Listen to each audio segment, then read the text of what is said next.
Remco Evenepoel qui gagne l'étape, Tadej Pogačar déjà en jaune. Bonjour à tous, on se retrouve avec Hugo comme tous les jours pour débriefer de l'étape du jour, de l'étape du tour. Hugo, comment tu vas? Ça va super, victoire belge encore, avec Remco Evenepoel. Il nous a fait un chrono, mais franchement c'était magnifique. On a quand même eu un peu peur au début, au premier intermédiaire, parce qu'il était un peu derrière Eduardo Affini, enfin il plape. Je pense que après ça s'est inversé. À mon avis, le vent était un peu plus fort à la fin de l'étape, parce qu'il partait vent de face évidemment, donc il revenait vent de dos. Je pense que ça s'est inversé et on a vu une fin de chrono de Remco Evenepoel incroyable. Oui, super chrono, on s'attendait peut-être à de gros écarts. Il y a eu, même si personnellement, sur 30 km, j'ai pas l'impression qu'il y a eu des écarts fous. Alors c'est vrai, quand les meilleurs, il y a eu de gros écarts, mais si on va directement vers tous les autres leaders du classement général, ils tiennent tous en quelques secondes. Mais sinon, c'est vrai que Evenepoel l'avait annoncé. Il avait peut-être même dit que c'était potentiellement possible de reprendre les 58 secondes qu'il avait de retard sur Pogačar. C'est pas chose faite, mais il a gagné l'étape. Il reprend une vingtaine de secondes un peu moins sur Pogačar. Il se retrouve du coup au général sur le podium désormais. Et du coup, 2 victoires pour Quick-Step, 2 victoires pour Alpecin, 4 victoires d'équipe belge et une pour Pogačar sur ce début de tour. Donc, comme on en parlait depuis le début de la semaine, c'est bien pour le moral que Remco gagne ce chrono parce qu'il était tellement attendu que ne pas le gagner, ça aurait été autre chose. Là, il a dit qu'il allait se concentrer maintenant sur le podium. Donc voilà, tu penses qu'on va encore le voir essayer de reprendre un peu de temps dans les jours qui viennent ou tu penses que là maintenant il va un peu attendre la montagne et rester juste plus sur la défensive? Bon, en tout cas, il avait l'air d'être marqué après le chrono. Je pense qu'il a été loin dans l'effort, mais je pense un peu tous les coureurs ont été loin, en tout cas ceux qui le jouent à fond. Déjà, pour rester un peu sur ce chrono-ci, les déclarations qu'il a faites hier m'ont fait un peu peur parce que j'avais peur que s'il se gourre ou qu'il ne gagne pas l'étape, on prenne ses déclarations dans l'autre sens et dire tu as fait pas un peu trop le malin sur tes déclarations parce qu'avoir des chances de reprendre le maillot jaune avec 1 minute de retard, c'est quand même Sur Pogačar. Ouais, sur Pogačar, c'est quand même extraordinaire. Là où je pense que Remco Evenepoel s'est rassuré.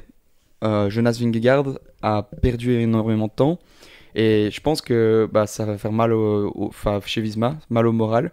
Est-ce que tu penses que Pogačar a déjà tué ce Tour de France? Non, je pense pas qu'il l'a tué. Hier, on a eu une belle bagarre entre les deux qui sont restés ensemble. C'est vrai qu'aujourd'hui, après un chrono, c'est toujours spécial, mais c'est vrai qu'aujourd'hui, il a un peu écrasé Visma. En tout cas, Visma sont quand même les grands perdants du jour. Alors c'est vrai que Pogačar, comme à son habitude sur les chronos, était très fort. Mais là, les Visma sont même pas dans le top 10, à part avec Affini. Mais je veux dire avec Jorgensen et Vingegaard. Ils sont 11e et 13e de l'étape. On perd À plus d'une minute. à plus d'une minute tous les deux de Pogačar et de Evenepoel pour l'étape aujourd'hui. Donc non, c'est les grands perdants du jour. Je sais pas trop ce qui s'est passé. Pourtant, on sait bien que prendre un seul jour de course dans le cyclisme, c'est jamais un exemple parfait, mais sur le Dauphiné, on les voyait très bien. Et là, la tendance est quand même inversée. Après, ouais, c'était un chrono pour pur rouleur, même si on a quand même vu un final beaucoup plus technique que, en tout cas, moi, ce que je pensais. Ouais. Il y a beaucoup de coureurs qui l'ont soulevé. Et puis, comme tu l'as dit, un vent qui était changeant. Donc, je pense que pour Vingegaard, ça n'a pas trop joué sur un Pogačar ou autre. Mais sur un Remco Evenepoel qui avait plusieurs minutes d'avance, vu qu'il était un peu plus loin quand même au général. Ça peut paraître des détails, mais ça peut jouer sur 10 minutes. Des fois, le vent, il peut être beaucoup plus fort ou beaucoup moins fort. Donc je pense que ça a beaucoup joué sur ce chrono. Remco Evenepoel qui reprend ce maillot blanc, mais il y avait un autre concurrent qui a fait une très très belle performance, en tout cas aujourd'hui. C'est Vauquelin, donc qui perd ce maillot blanc, mais je pense que dans sa tête, il s'est rassuré aussi aujourd'hui, non? Oui, c'est sûr. Le chrono, c'est presque un spécialiste. C'est un effort qu'il affectionne. Même s'il a beaucoup plus d'autres qualités. Mais voilà, il fait quand même dans ce top 5 avec ses champions à entre guillemets seulement 49 secondes. Puis si on enlève Pogačar et Evenepoel, si on regarde, il est pas si loin d'Affini. Il a une quinzaine de secondes d'Affini, qui est l'actuel champion d'Europe. Non, chapeau. Alors que lui, comme je l'ai déjà dit dans la vidéo d'hier, est sur le pont depuis le premier jour, que ce soit dans les étapes un peu plus difficiles, que ce soit dans la bordure du premier jour. Il est tout le temps à l'avant. Donc non, respect, il a fait un beau chrono, il m'a fait un peu rêver, on rêvait peut-être même un peu de plus. Mais donc voilà, au général, il est sur le podium, il est devant des gars comme Vingegaard, etc. Donc Non, chapeau à Kevin et j'espère qu'il va continuer sur cette lancée pour ce tour, quoi. Est-ce que tu penses qu'il pouvait espérer mieux pour ce début de tour avec ses qualités? Bah, espérer mieux, non, parce qu'il a l'air très fort, mais il est tout le temps là maintenant. Bah oui, on peut dire une victoire d'étape, parce que il était très fort. Il s'est plaint un petit peu que Jorgensen n'avait pas roulé avec lui lors de la deuxième étape. Il a attaqué, maintenant c'est un peu la loterie. Il y avait des gars, un groupe d'hommes forts à l'avant. Donc voilà, je pense qu'il peut pas avoir de regrets. En tout cas, il s'est montré. Je pense que tout suiveur de cyclisme voit vraiment qu'il a vraiment passé un palier et qu'il fait vraiment partie des champions. Surtout même comment il parle à la presse, comment il parle à tout le monde. En tout cas, moi, il me fait rêver. Donc je pense qu'il doit pas, en tout cas, avoir de regrets. Il doit continuer à aller de l'avant et à nous faire rêver. Il est troisième du Tour de France maintenant. Il a porté le maillot blanc. Il est pas si loin en termes de secondes des gars qui sont devant, alors que les gars du général sont déjà plus loin. Donc j'espère qu'il va continuer et surtout que dans les jours à venir, il y a des étapes qui lui conviennent parfaitement. Ouais, t'as raison, hein, d'autres étapes qui vont arriver dans la semaine lui conviennent parfaitement. Un autre Français qui a été très performant sur ce chrono, c'est Bruno Armirail. Donc lui, il n'avait pas d'ambition pour le général, ça c'est sûr. Mais pour l'étape, il était bien présent. Tu m'en parlais un peu avant le début de cette étape. Il marche très fort sur le chrono en ce moment. Oui, il marche super fort, champion de France, il y a quelques jours, il y a 2 semaines. Donc non, il marche et puis on a bien vu que bah, des gars qui hier ont peut-être fait un peu moins d'efforts étaient quand même là pour jouer, je vais pas dire la victoire parce que Remco et Pogacar étaient vraiment au-dessus, mais enfin surtout Remco. Mais c'est vrai que Affini et Armirail ont fait un superbe chrono. Et puis Armirail, je pense que s'il y aurait eu une petite bosse ou quelques faux plats un peu plus durs, ça lui aurait encore plus plu ce chrono parce que un chrono très très dur comme on aura en deuxième semaine, c'est peut-être un peu trop dur, mais un juste milieu, je pense que ça peut encore plus lui correspondre. Surtout qu'il a peut-être pu un peu hier s'économiser, en tout cas finir un peu plus calme les derniers kilomètres. Donc tout compte dans un chrono, donc c'était quand même assez important. Moi, deux coureurs que je voudrais relever, c'est les deux coureurs de l'équipe Movistar. Je sais pas ce que tu en as pensé, mais Ivan Ouais. Romeo, très fort. Et Pablo Castrillo, Ouais. top 10 sur ce chrono. Un chrono de rouleur de 30 km, impressionnant. Ouais, c'est quand même deux grosses surprises de deux coureurs de chez Movistar. Alors qu'on voit Enric Mas qui perd plus de 2 minutes sur Vauquelin, je pense, ou c'est Vauquelin ou Remco Evenepoel, je sais plus. Mais en tout cas, on l'a vu qu'il s'était fait dépasser par un des favoris qui revenait derrière. Mais pour Movistar, en tout cas, Romeo Castrillo, je les voyais pas dans le top 10 d'un chrono, surtout pas sur 30 km. Je sais pas ce que t'en penses. Bah oui, moi non plus, je les voyais pas. Ivan Romeo peut-être un peu plus, surtout que bah, récent champion d'Espagne, il marche bien, il est très très talentueux, on le voit depuis le début de saison, très fort. Mais Castrillo surtout, c'est ça qui m'étonne. Lui qu'on avait découvert comme un Ouais. pur grimpeur, gagné sur la Vuelta. Non, chapeau à ces gars-là, chapeau à l'équipe Movistar, qui sans faire trop de bruit, sans avoir spécialement des coureurs en grande forme avant le tour, avait un masque quand même bien placé qui malheureusement perd un peu tout. Puis dans ce chrono, ben, où on n'a quand même pas vu beaucoup, on a des déceptions de Visma, ben, se dire qu'un Castrillo bat au chrono de plusieurs secondes à Vingegaard, Ouais. je pense qu'il se m'aurait dit ça avant le tour, j'y aurais pas cru. Ouais, moi non plus, ça c'est sûr. Et un autre coureur qui a fait une très belle performance aujourd'hui, qui était là pour l'étape, c'est Luc Plapp. Il est parti, mais comme un boulet de canon. Je sais pas si c'est un peu trop cramé, à mon avis c'est le cas, parce qu'après il s'est un peu éteint sur la fin, et on l'a vu perdre du temps même dans les derniers virages, parce que peut-être un peu cramos de ce chrono. Et il a le premier temps, je pense, le deuxième temps, et puis enfin le premier intermédiaire, le deuxième intermédiaire, et puis il s'écrase un peu pour finir à la 9ème place. Oui, c'est vrai qu'il finit 9ème. Moi, quand j'ai regardé sur le direct, ces derniers kilomètres, j'avais vraiment l'impression qu'il était un peu tétanisé dans les virages. En tout cas, c'était pas les trajectoires optimales avec ce qu'on a vu dans le final.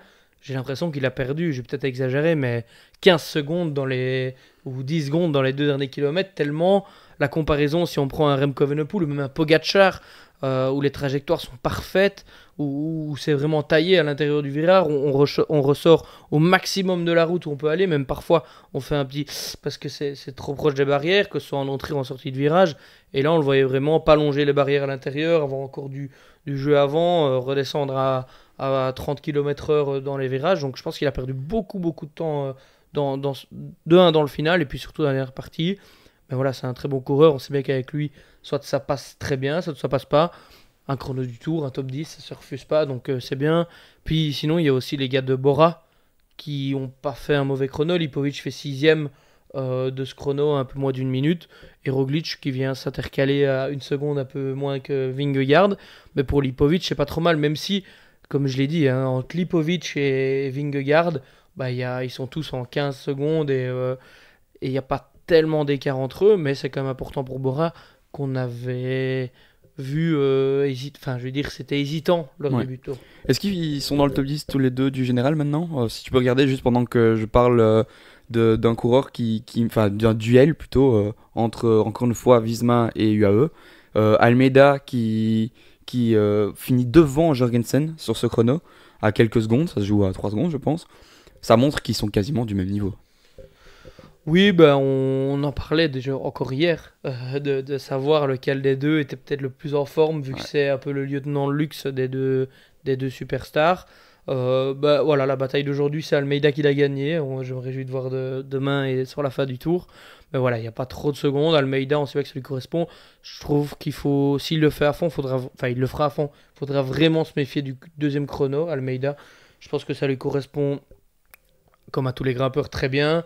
Mais voilà, un chrono plus, enfin, un chrono uniquement en boss, je pense que pour Almeida, ça lui correspond pas vraiment parfaitement. Donc, sur ce chrono-là, attention. Ouais, et surtout que pour l'instant sur le général, ben, Jorgensen est toujours devant allez, Almeida. Almeida, parce que sur la première étape, la bordure, ben, Almeida n'était pas dedans.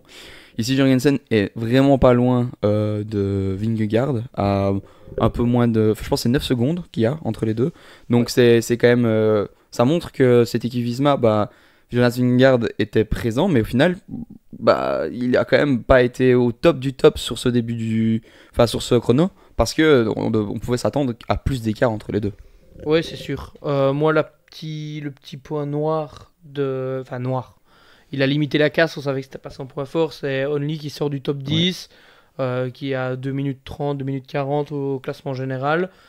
Je pense que c'est un moment de passer. Il y aura plus d'étapes qui lui correspondra plus du tout, comme ce chrono-là, vu que le deuxième chrono est beaucoup plus dur. Mhm. Donc je pense que maintenant, le but, ça va être grappiller du temps un maximum.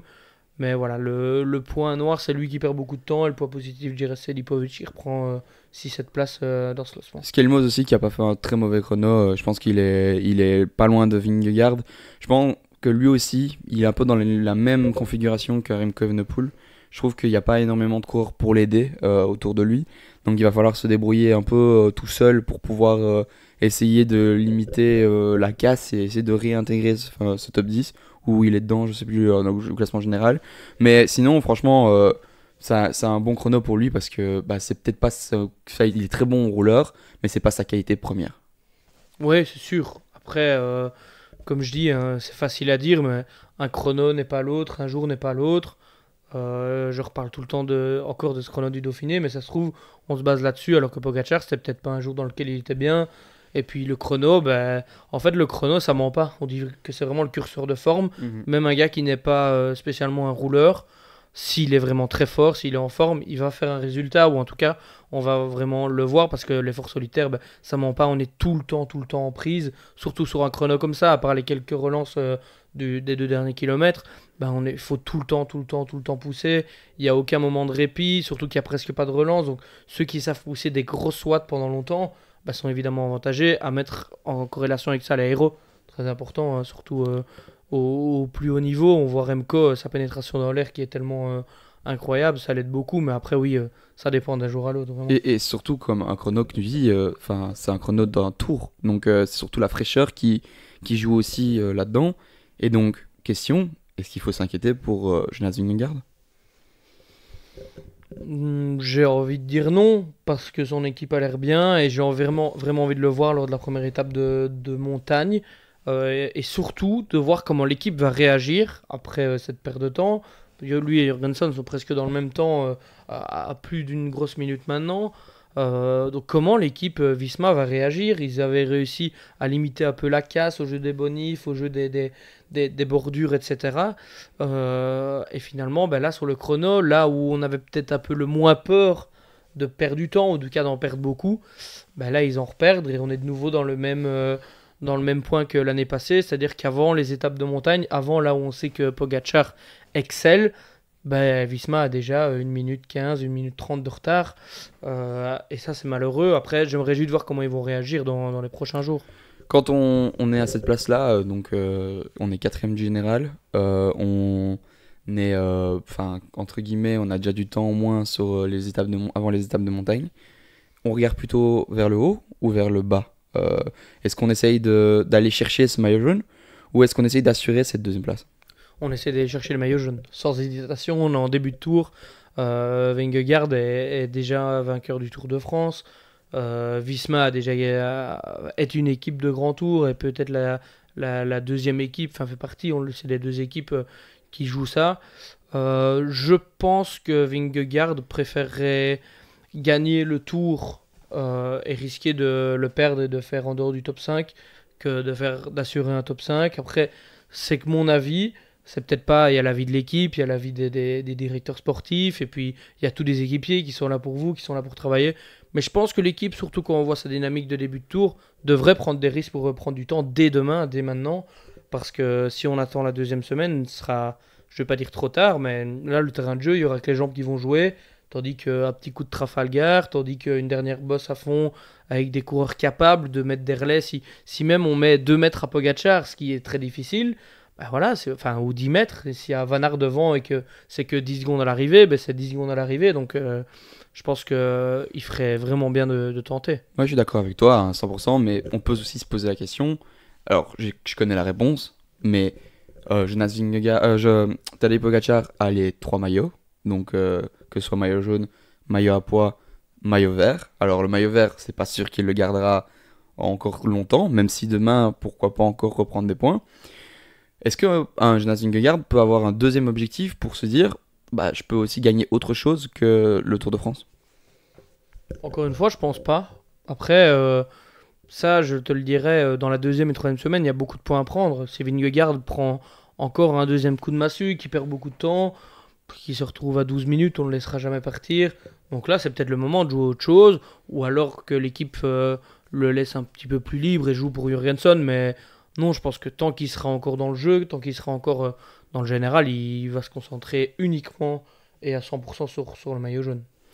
Totalement. Tu penses toi que... Non, je connais la réponse, je pense que non. Je pense que il y a toujours le même objectif, que c'est toujours clair dans la tête de l'équipe, que c'est pas, enfin, c'est clair que ça fait mal de perdre autant de temps. Je pense pas que l'ambiance va être terrible dans l'équipe, mais ça reste quand même pas encore, enfin, c'est pas encore trop loin. Et puis au final, le top 3, c'est faisable encore une fois, c'est plus que faisable, même je pense que ça va être le cas. Là où je pense que ça n'a pas encore changé dans cette équipe, la mentalité, c'est qu'on peut donner peut-être un peu plus de liberté encore à un ou deux coureurs sur une étape. Demain, ça convient bien à un coureur de l'équipe, c'est Wout van Aert peut-être. Est-ce que l'on peut pas se dire, pour ramener un peu le moral dans cette équipe, aller chercher une étape pour demain au Tour de France? Je pense que c'est possible, je pense que ça ferait du bien à l'équipe. Maintenant, est-ce qu'ils vont le faire? J'en sais rien, parce que c'est des boss où il y a peut-être moyen justement de surprendre Pogacar. Pas qu'il serait plus fort, loin de là, mais je pense vraiment que avec les boss qui sont proposés, demain on aura une étape un peu plus de 200 km, 6 côtes. Alors certes, c'est pas des cols, c'est pas des côtes très très raides comme on a eu, mais c'est l'étape avec le plus de dénivelé depuis ce début de Tour de France. 3000 mètres, c'est quand même pas rien. Sur 200 km, on a quand même une mini classique. Et puis, ben voilà, on a dans les 60-70 derniers kilomètres, 4-5 boss qui sont avec des pourcentages entre 6, 7, 8, 9%. Donc, c'est pas des côtes très très difficiles, mais c'est pas des côtes faciles non plus. Et la dernière, encore une fois, c'est 1,2 km à, je pense, un peu plus 7% et demi. Et le sommet est à 4,3-4 km de l'arrivée. Donc, ça m'étonnerait fortement que les sprinteurs passent demain, en tout cas tous. Et quand on voit comment s'est déroulé les deux étapes où le final ressemble très fort à celle de demain, je pense qu'il y aura encore la bagarre et on va encore avoir une course qui ressemble sensiblement aux deux étapes difficiles qu'on a déjà eues. Et donc une échappée, enfin je parle d'échappée parce que j'ai un cours en tête qui marche très bien et encore aujourd'hui qui a marché vraiment bien, c'est Bruno Armirail par exemple. On voit un Félix Gall qui est quand même assez loin au général. Est-ce qu'on peut donner liberté à ce Bruno Armirail pour demain une échappée à long terme? Bon, je pense que oui. Il a déjà été 2 fois à l'avant. Surtout que comparé à d'habitude, il y aura des points à prendre tôt dans l'étape. Encore une fois, c'est les quatrièmes, c'est les troisième catégories, donc c'est très peu de points. Mais on aura quand même déjà 2 bosses, je veux dire, dans la première partie de l'étape, avant d'avoir le final avec ces 4 bosses. Donc ça peut déjà être une motivation pour les fuyards. Et puis d'avoir un peu du dénivelé pour les échappés. Peut-être leur permettre de prendre un peu plus de temps. On sait bien que maintenant, ça contrôle très très très rapidement. Maintenant, voilà, s'il y a 2 bosses, peut-être que les échappés vont prendre plus vite du champ, on fait plus vite des écarts. Maintenant, voilà, je sais pas comment va réagir déjà l'équipe UAE parce que on sait bien qu'ils vont contrôler, ils auront le maillot jaune.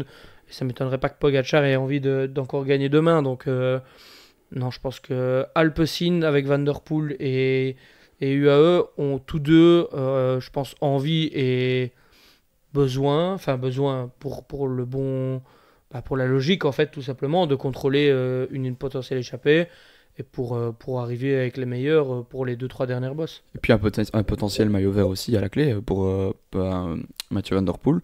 Euh, Allez, je vais te poser 2 questions. Ton pronostic, si tu devais en choisir un coureur pour remporter l'étape, et un coureur dans l'échappée s'il devait y avoir une échappée. Ça va. Je veux bien rajouter une règle. Je vais donner mon favori pour demain. On n'a pas le droit de dire ni Van Der Poel ni Pogacar. Ok. Comme ça, on prend des oui. risques. Parce que sinon, on le dit chaque jour, on essaye chaque fois de trouver un autre coureur. Mais demain, je pense que c'est Romain Grégoire qui va gagner. Parce qu'il me semble très fort depuis le début du tour. Et puis la bosse qui est dure, mais sans être un mur. Je pense qu'il pourra être avec les quelques meilleurs, comme on l'avait vu dimanche dernier d'ailleurs. Et c'est au pied d'une descente. Il a encore prouvé que la descente, il était en train de devenir un des meilleurs coureurs du monde là-dedans. Donc je mets une pièce sur Romain Grégoire. Bah, tu me le piques un peu, j'avoue, parce que c'était peut-être celui que j'allais dire. Mais si je dois dire un autre coureur, on va dire, ben, un coureur qui monte en puissance, je trouve, qui a été très performant sur la dernière étape, donc pas le chrono, c'est Skelmos. Ça lui conviendrait peut-être bien aussi. On sait qu'il a fait des courses ardennaises plutôt, enfin une bonne période ardennaise. Je pense que lui, ça pourrait lui convenir. Maintenant, il faudra vraiment qu'il se débrouille tout seul, encore une fois. Peut-être avoir l'appui de Thibaut Nys, Quinn Simons, qui était encore là très tard la dernière étape. Donc pourquoi pas. Et c'est un coureur que j'aimerais bien voir reprendre du temps sur le général. Maintenant, si je devais dire, parce que je vais dire ma surprise, enfin mon échappée, parce que j'ai pas envie que tu me le piques, c'est Julien Lafilippe. Je le vois bien dans l'échappée. Il a perdu un peu de temps encore aujourd'hui. Et ben, je pense qu'il a bonne sortie. Pourquoi pas? Ouais. Je dois dire mon échappée. C'est compliqué. Essayons de trouver un peu d'originalité, mais sur une étape dure. J'aurais bien un coureur de IF. Soit Illy, soit Paules, parce que des étapes difficiles comme bien, ça, hein. avec des bosses, Paules, peut ça bien lui leur convient bien. convenir. Donc je vais dire, je vais dire Paules. Allez, Allez. je me mouille un peu. Bah, vous, dites-nous si vous avez un favori pour demain déjà, ce que vous pensez de ce début de tour, et aussi ben, si vous avez une échappée qui va sortir demain, dites-nous tout en commentaire et abonnez-vous. Allez, Ouais, ciao. ciao.